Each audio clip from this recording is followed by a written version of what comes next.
আমি মাটির একখান ঘর বানাবো, খেজুর পাতার ছাউনি দিব, বাঁশের খুঁটির বেড়া দিয়ে মহাকালের ঘুম ঘুমাবো।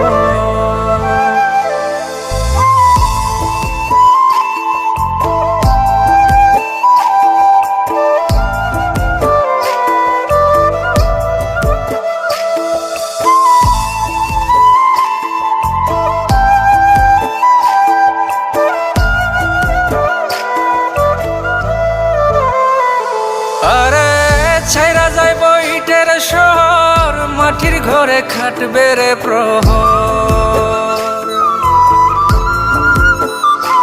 আরে ছাইরা যাইব ইটের শহর, মাটির ঘরে কাটবে প্রহর। মন মহাজন ডাকলে পরে চোখ খুলিয়া সুহাগ নেব।